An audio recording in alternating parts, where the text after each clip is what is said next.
Today is day one for the Come Follow Me study for this week, November 3rd through the 9th. A Voice of Gladness for the Living and the Dead, Doctrine and Covenants 125 through 128. Monday, November 3rd, 2025, Doctrine and Covenants 125 and 126. Use related church sources. Links to Come Follow Me outlines provide easy access to helpful resources that can help you understand and apply gospel truths or act on impressions you receive.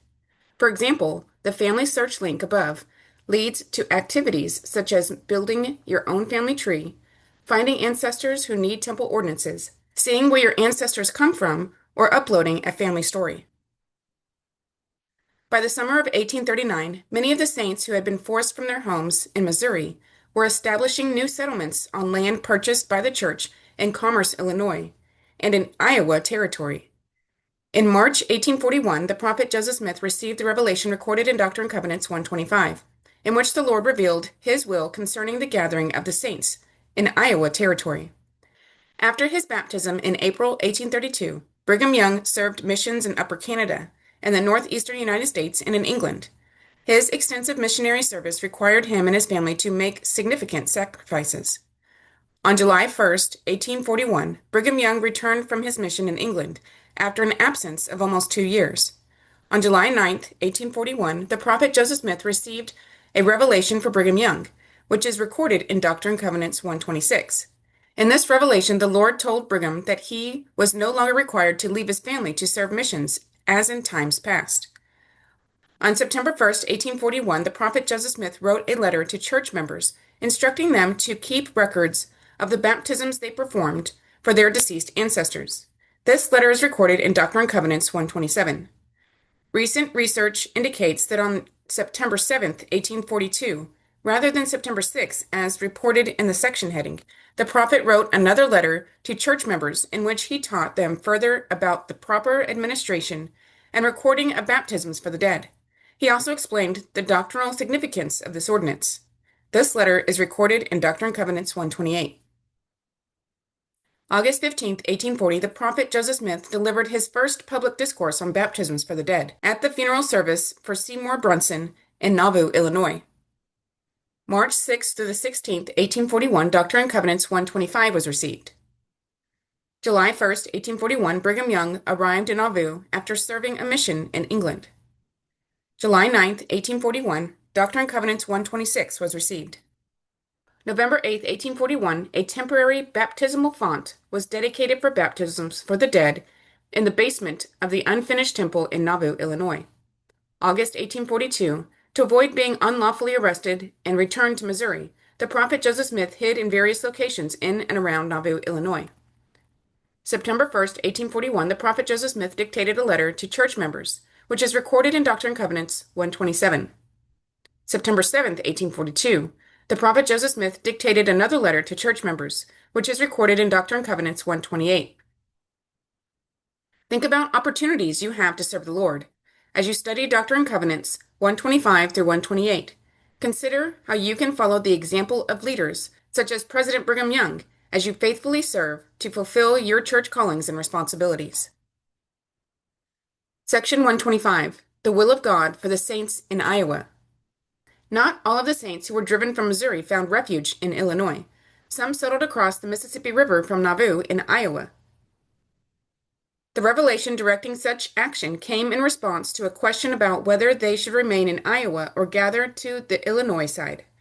One of the first to suggest that the saints locate in Iowa was Dr. Isaac Galland, the man who had sold the land on which Nauvoo was built.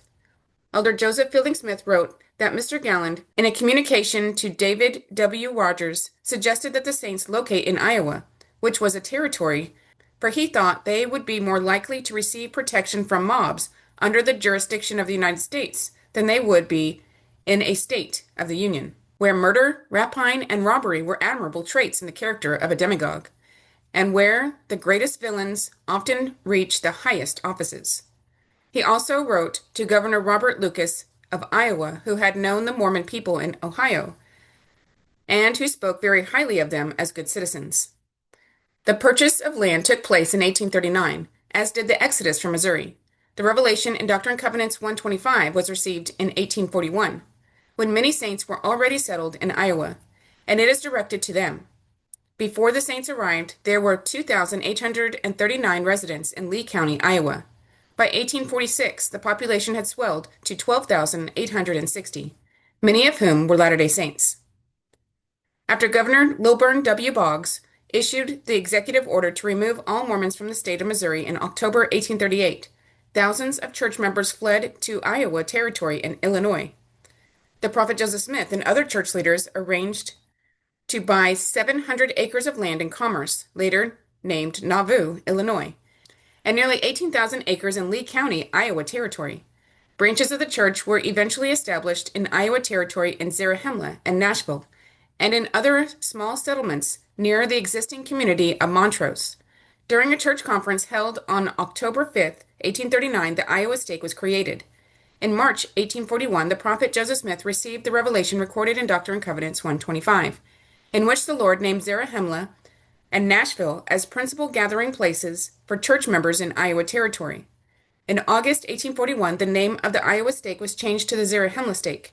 However, because all available church members were needed to help build the Nauvoo Temple and complete other construction projects in Nauvoo, Illinois, the Zarahemla stake was dissolved in January 1842, after numerous church members moved from Iowa Territory to Nauvoo.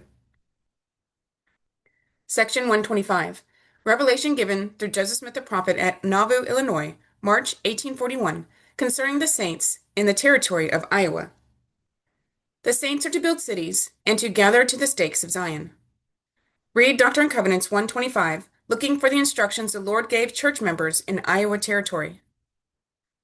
Doctrine and Covenants 125:1. What is the will of the Lord concerning the saints in the territory of Iowa? This verse is one of the prophet Joseph Smith's requests of the Lord for further light and knowledge.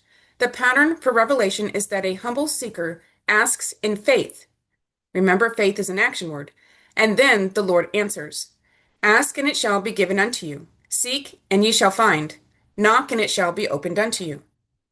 The Lord explained that those who remain in darkness do so because they either do not ask or ask amiss. As James explained, ye have not because ye ask not. Asking is an essential step, but it is not the only step. Doctrine and Covenants 9. Behold, you have not understood. You have supposed that I would give it unto you, when you took no thought, save it was to ask me. But behold, I say unto you, that you must study it out in your mind. Then you must ask me if it be right. What does Doctrine and Covenants 9:7-8 suggest about what the Lord requires of you before he will reveal his will? Spiritual effort, as well as mental and physical effort, was required in order to translate the sacred record of the Book of Mormon. Oliver Cowdery thought that all he needed to do in order to translate was to ask the Lord. But here he is told that he must also study it out in his mind, as well as to ask the Lord whether or not it was right. We receive personal revelation according to the Lord's will and timing. Some ways we can prepare to receive personal revelation include gaining a righteous desire, asking in faith, and obeying God's commandments. Oliver Cowdery learned that before asking God for answers concerning an issue, he should study it out in his mind. Elder Dallin H. Oaks of the Quorum of the 12 Apostles clarified the need that Oliver had to combine both study and faith. The correct relationship between study and faith and the receipt of sacred knowledge is illustrated in Oliver Cowdery's attempt to translate ancient records. He failed because he took no thought, but only asked God. The Lord told him he should have studied it out in his mind, and then asked if it was right. Only then would the Lord reveal whether the translation was correct or not. And only on receiving that revelation could the text be written, because you cannot write that which is sacred, save it be given you from me. In the acquisition of sacred knowledge, scholarship and reason are not alternatives to revelation. They are a means to an end, and the end is revelation from God. The process of obtaining personal revelation can often require effort and even struggle on our part. Elder Richard G. Scott taught why we need to do more than simply ask for answers. I am convinced that there is no simple formula or technique that would immediately allow you to master the ability to be guided by the voice of the Spirit. Our Father expects you to learn how to obtain that divine help by exercising faith in Him and His Holy Son, Jesus Christ. Were you to receive inspired guidance just for the asking, you would become weak and even more dependent on them. They know that essential personal growth will come as you struggle to learn how to be led by the Spirit. Doctrine and Covenants 125:2. Verily, thus saith the Lord, I say unto you, if those who call themselves by my name and are assaying to be my saints, if they will do my will and keep my commandments concerning them, let them gather themselves together into the places which I shall appoint unto you by my servant Joseph, and build up cities unto my name, that they may be prepared for that which is in store for a time to come. Several of the revelations recorded in Doctrine and Covenants taught that church members were to gather to places designated by the Lord through his prophet. By gathering together, these church members received spiritual strength, gospel instruction, and other benefits of associating with each other and with church leaders.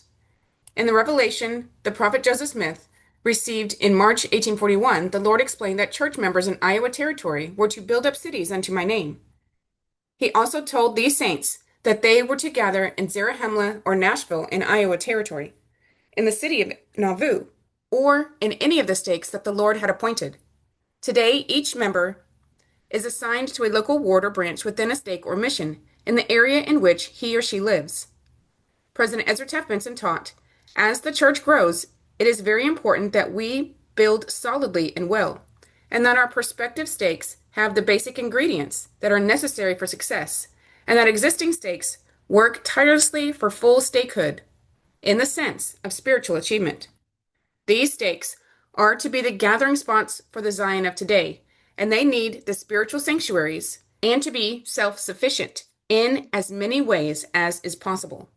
The stakes and districts of Zion are symbolic of the holy places spoken of by the Lord, where his saints are to gather in the last days, as a refuge from the storm. The stakes of Zion will be the means through which the Zion societies will be prepared and strengthened. There will be a pure people prepared to receive the Lord when he comes. Those who return to redeem Zion will live the laws of the celestial kingdom, and thus be prepared to be led by the presence of the Lord. President Heber C. Kimball said, we are commanded to gather into one place and purify ourselves and sanctify ourselves, that we may be prepared for his coming. For he will come by and by. When he gets ready, the time is not very far off, as many suppose. President Russell M. Nelson said, one crucial element of this gathering is preparing a people who are able, ready, and worthy to receive the Lord when he comes again. A people who have already chosen Jesus Christ over this fallen world. A people who rejoice in their agency to live the higher, holier laws of Jesus Christ. I call upon you, my dear brothers and sisters, to become this righteous people. President Spencer W. Kimball taught of the role that purity of heart plays in building Zion today. The length of time required to accomplish all things pertaining to Zion is strictly up to us and how we live, for creating Zion commences in the heart of each person.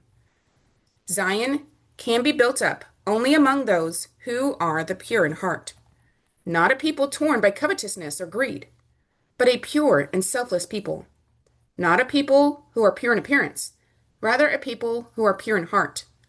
Zion is to be in the world and not of the world, not dulled by a sense of carnal security, nor paralyzed by materialism. No, Zion is not things of the lower, but of the higher order, things that exalt the mind and sanctify the heart.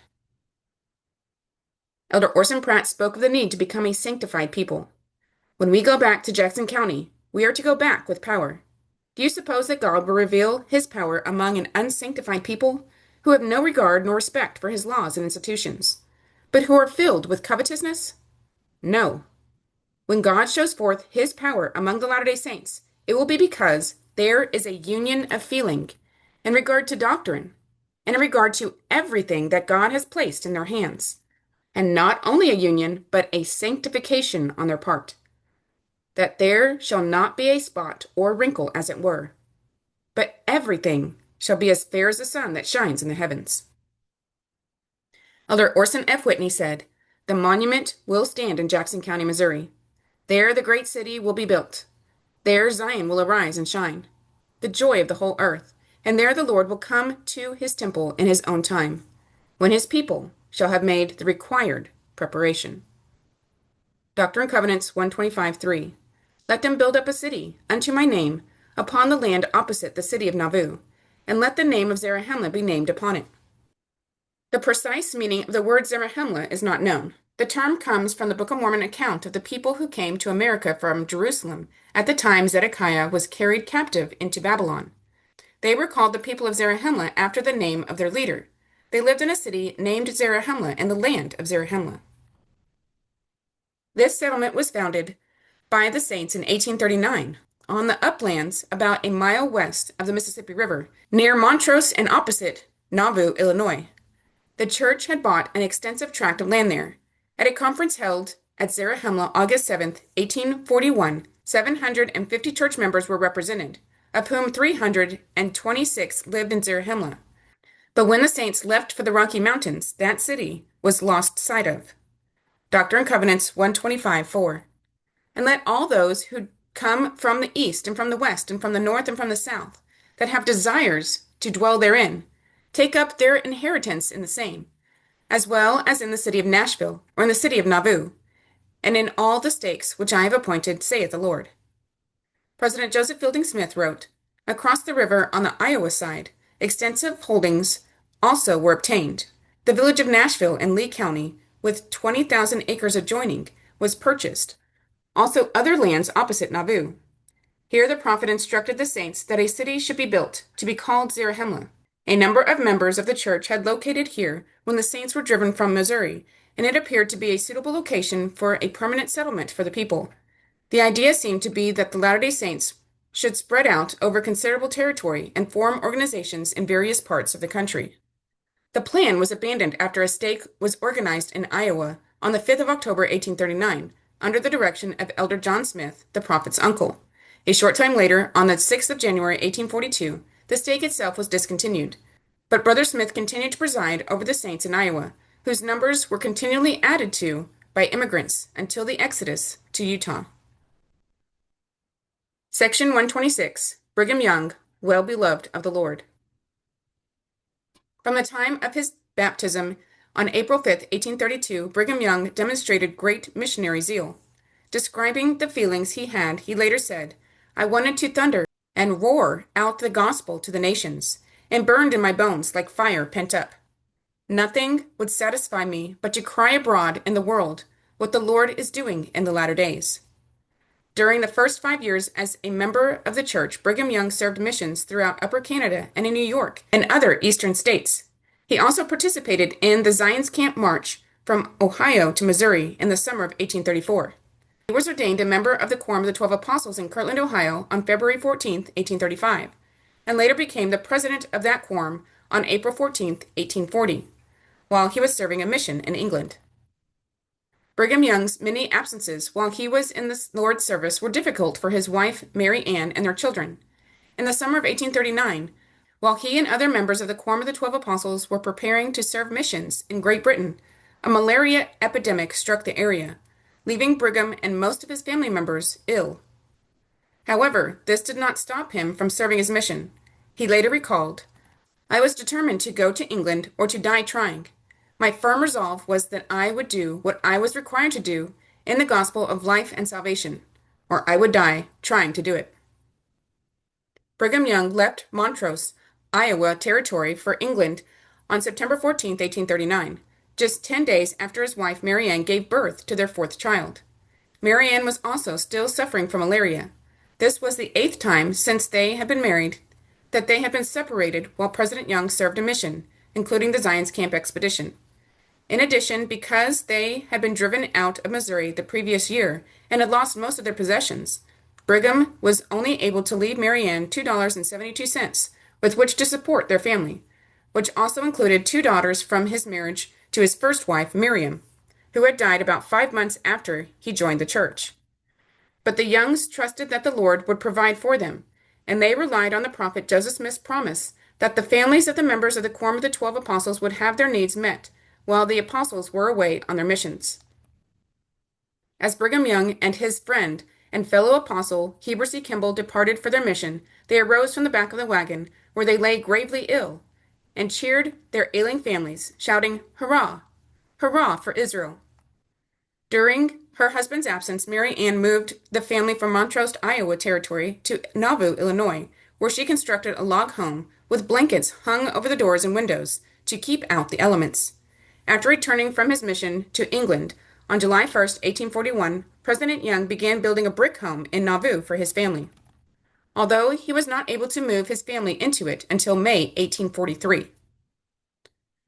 On July 9th, 1841, the prophet Joseph Smith visited Brigham Young in his home and dictated the revelation that is recorded in Doctrine and Covenants 126. Elder George Q. Cannon said, "In the month of July 1841, the apostles began to return to Nauvoo from their mission to England, and their coming was a great comfort to the prophet in his hour of affliction.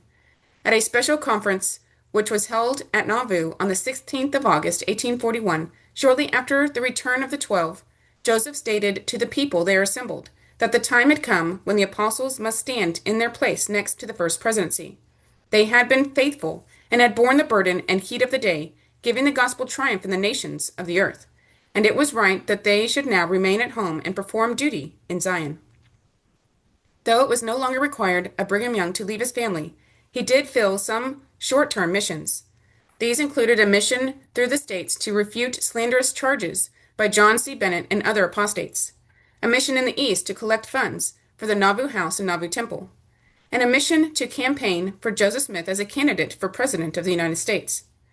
In addition to being able to spend more time with his family after this revelation than he had been able to in the previous several years, Brigham Young was also near the prophet Joseph Smith much of the time, 28 of the last 36 months of Joseph's life. It seems clear that the Lord, knowing Brigham Young's future and the future of the church, kept Brigham near Joseph so that he could learn what he would need to know to lead the church after Joseph's death. Section 126. Revelation given through Joseph Smith the prophet in the house of Brigham Young at Nauvoo, Illinois, July 9, 1841. Brigham Young had just returned to his family in Nauvoo from a nearly 2-year mission to England. Brigham Young is commended for his labors and is relieved of future travel abroad. Read Doctrine and Covenants 126, looking for the Lord's instructions to President Brigham Young. Doctrine and Covenants 126:1. Dear and well-beloved brother Brigham Young, verily, thus saith the Lord unto you, my servant Brigham, it is no more required at your hand to leave your family as in times past, for your offering is acceptable to me. As a result of Brigham Young's faithful obedience and dedicated service, he received the Lord's reassurance that he had done well and that his offering was acceptable to the Lord. According to the Lectures on Faith, a collection of lessons that were published with the sanction and approval of the prophet Joseph Smith, one thing that is necessary in order that any rational and intelligent being may exercise faith in God unto life and salvation is an actual knowledge that the course of life which he is pursuing is according to God's will. Elder Neal A. Maxwell of the Quorum of the 12 Apostles added, "Obviously, our imperfections make God's full and final approval of our lives impossible now, but the basic course of our life can be approved. If we have that basic reassurance, we can further develop faith. Once our direction is correct, we can give attention to pace. There are various and specific duties in the course of life which go with and help us to keep the commandments. These duties are usually quite measurable and are quite familiar. They include partaking of the sacrament, attending meetings in the temple, praying, fasting, studying the scriptures, rendering Christian service, attending to all family duties, being involved in missionary work and reactivation, doing genealogical work, paying our tithes and offerings, and being temporally prepared. When we perform these measurable duties properly, they produce a series of highly desirable results, which are less measurable but very real. Indeed, when we have personal reinforcing spiritual experiences, they will almost always occur in the course of our carrying out the duties just named. Further carrying out these duties will entitle us to an ever-increasing companionship of the Holy Ghost. Consider times in your life when you have felt that your efforts to build the Lord's kingdom were acceptable to Him.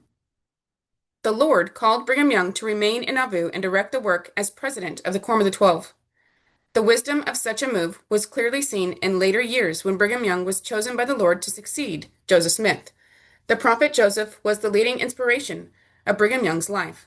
Speaking of the time he spent on the prophet's presence, Brigham Young once said, "In the days of the prophet Joseph, such moments were more precious to me than all the wealth of the world. No matter how great my poverty, if I had to borrow meal to feed my wife and children, I never let any opportunity pass of learning what the prophet had to impart." Doctrine and Covenants 126:2. I have seen your labor and toil in journeyings for my name. President Brigham Young said, "I came into this church in the spring of 1832. Previous to my being baptized, I took a mission to Canada at my own expense, and from the time that I was baptized until the day of my sorrow and affliction at the martyrdom of Joseph and Hiram, no summer passed over my head but what I was traveling and preaching, and the only thing I ever received from the church during over 12 years, and the only means that were ever given me by the prophet that I now recollect, was in 1842 when Brother Joseph sent me the half of a small pig that the brethren had brought to me. I did not ask him for it." President Brigham Young continued, "I have traveled and preached, and at the same time sustained my family by my labor and economy. If I borrowed $100 or $50, or if I had $5, it almost universally went into the hands of Brother Joseph to pay lawyers' fees and to liberate him from the power of his enemies, so far as it would go. Hundreds and hundreds of dollars that I have managed to get, to borrow and trade for, I have handed over to Joseph when I came home. That is the way I got help, and it was good for me. It learned me a great deal, though I had learned, before I heard of Mormonism, to take care of number one. For me to travel and preach without purse or script was never hard. In company with several of the 12, I was sent to England in 1839. We started from home without purse or script, and most of the 12 were sick, and those who were not sick when they started were sick on the way to Ohio. Brother John Taylor was left to die by the roadside by old Father Coltrane. Though he did not die, I was not able to walk to the river, not so far as across this block, no, not more than half as far. I had to be helped to the river, and not even an overcoat. I took a small quilt from the trundle bed, and that served as my overcoat, while I was traveling to the state of New York, when I had a coarse satinette overcoat given to me. Thus we went to England, in a strange land to sojourn among strangers. When we reached England, we designed to start a paper, but we had not the first penny to do it with. I had enough to buy a hat and pay my passage to Preston, for from the time I left home, I had worn an old cap, which my wife made out of a pair of old pantaloons. But the most of us were entirely destitute of means to buy even any necessary article. We went to Preston and held our conference and decided that we would publish a paper. Brother Parley P. Pratt craved the privilege of editing it, and we granted him the privilege. We also decided to print 3,000 hymn books, though we had not the first cent to begin with, and were strangers in a strange land. We appointed Brother Woodruff to Herefordshire, and I accompanied him on his journey to that place. I wrote to Brother Pratt for information about his plans, and he sent me his prospectus, which stated that when he had a significant number of subscribers and money enough in hand to justify his publishing the paper, he would proceed with it. How long we might have waited for that I know not, but I wrote to him to publish 2,000 papers, and I would foot the bill. I borrowed 250 pounds of Sister Jane Benbow, 100 of Brother Thomas Kington, and returned to Manchester, where we printed 3,000 hymn books and 5,000 books of Mormon, and issued 2,000 Millennial Stars monthly, and in the course of the summer printed and gave away rising of 6,000 tracts. I also paid from $5 to $10 per week for my board, and hired a house for Brother Willard Richards and his wife, who came to Manchester and sustained them, and gave 60 pounds to Brother Parley P. Pratt to bring his wife from New York. I also commenced the emigration in that year. I was there 1 year and 16 days with my brethren the 12, and during that time I bought all my clothing except one pair of pantaloons, which the sisters gave me in Liverpool soon after I arrived there, and which I really needed. I told the brethren in one of my discourses that there was no need for their begging, for if they needed anything the sisters could understand it. The sisters took the hint, and the pantaloons were forthcoming. I paid $380 to get the work started in London, and when I arrived home in Nauvoo, I owed no person one farthing. The prophet Joseph Smith said, on August 1st, 1841, we have listened to the accounts which the 12 give of their success and the prosperity of the work of the Lord in Great Britain with pleasure. They certainly have been the instruments in the hands of God in accomplishing much, and must have the satisfaction of knowing that they have done their duty. Perhaps no man ever undertook such an important mission under such peculiarly distressing and unpropitious circumstances. Most of them, when they left this place nearly 2 years ago, were worn down with sickness and disease, and were taken sick on the road. Several of their families were also afflicted and needed their aid and support.